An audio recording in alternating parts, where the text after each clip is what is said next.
তপস্যাকালের দ্বিতীয় সপ্তাহ সোমবার। প্রথম পাঠ প্রবক্তা দানিয়েলের গ্রন্থ ৯ অধ্যায় পদ সংখ্যা ৪ থেকে ১০। প্রবক্তা দানিয়েলের সঙ্গে আমাদের পাপের কথা স্বীকার করে করুণাময় ভগবানের কাছে ক্ষমা ভিক্ষা করব। আমি দানিয়েল আমার ঈশ্বর ভগবানের কাছে প্রার্থনা জানালাম, এই কথা স্বীকার করলাম, ওগো প্রভু, ওগো কত মহান, কত ভয়ঙ্কর ঈশ্বর, যারা তোমাকে ভালোবাসে, তোমার সকল আদেশ মেনে চলে।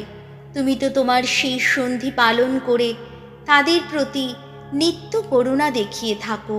ওগো, আমরা পাপ করেছি, অন্যায় অধর্ম করেছি, আমরা বিদ্রোহ করেছি, তোমার আদেশ ও নিয়ম নীতির পথ থেকে সরে গিয়েছি।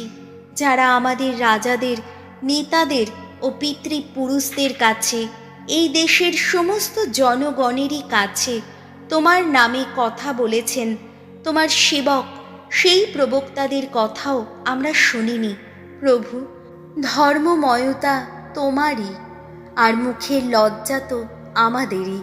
এই যেমনটি আজ দেখা যাচ্ছে, এই জুদিয়ার মানুষেরা, জেরুসালেমের অধিবাসীরা আর ইসরায়েলের সকলেই, যারা কাছে বা দূরে আছে, সেই সব দেশেই আছে যেখানে তাদের অবাধ্যতার জন্যে তুমি তাদের নির্বাসিত করেছ, তাদের সবারই তো লজ্জা পাবার কথা। ওগো ভগবান, সত্যি মুখে লজ্জা তো আমাদেরই এবং আমাদের সমস্ত রাজা, নেতা ও পিতৃপুরুষদেরই, যেহেতু আমরা তোমার কাছে পাপ করেছি।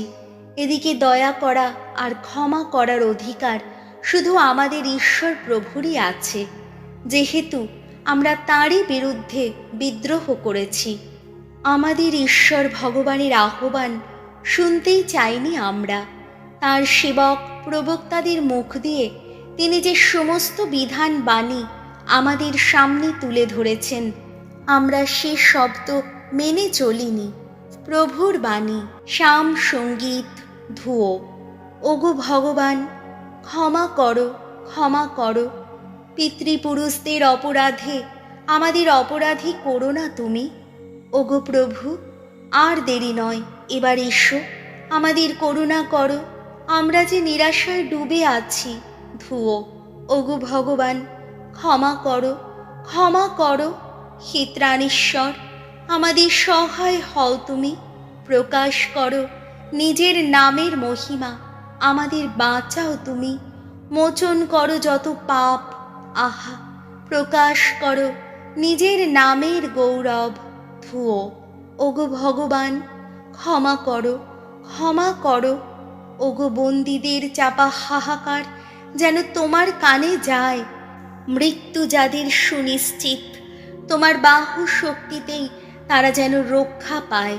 তাহলেই তোমার আপন জাতির মানুষ, তোমার চারণ ভূমির মেষপাল এই আমরা চিরদিন গাইব তোমার গুণগান। তোমার শতস্তুতি গেয়ে যাব যুগে যুগান্তরে। ধুয়ো।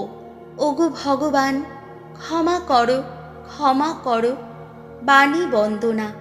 প্রভু যীশু, শাশ্বত ঈশ্বরের অমেয় প্রজ্ঞা, ধন্য তুমি। ওগো প্রভু, তুমিই জীবন, রয়েছে তোমারই কাছে অনশ্বর জীবনের বাণী। লুক রচিত মঙ্গল সমাচার ৬ অধ্যায় পদ সংখ্যা ৩৬ থেকে ৩৮। পরকে ক্ষমা করো, তাহলে তোমাদেরও ক্ষমা করা হবে। যিশু একদিন তাঁর শিষ্যদের বললেন, তোমাদের পরম পিতা যেমন দয়ালু, তোমরাও তেমনি দয়ালু হও। পরের বিচার করতে যেও না, তাহলে তোমাদেরও বিচার করা হবে না। পরকে দোষী করো না, তাহলে তোমাদেরও দোষী করা হবে না। পরকে ক্ষমাই করো, তাহলে তোমাদেরও ক্ষমা করা হবে। তোমরা দান করো, তাহলে তোমাদেরও দান করা হবে। পুরো মাপে ঠাসা, ঝেঁকে নেওয়া, উপচে পড়া মাপেই তোমাদের কোলে ঢেলে দেওয়া হবে। তোমরা নিজেরা যে মাপে মেপে নিচ্ছ, তোমাদেরও ঠিক সেই মাপেই প্রতিদান দেওয়া হবে। প্রভু যিশুর মঙ্গল সমাচার।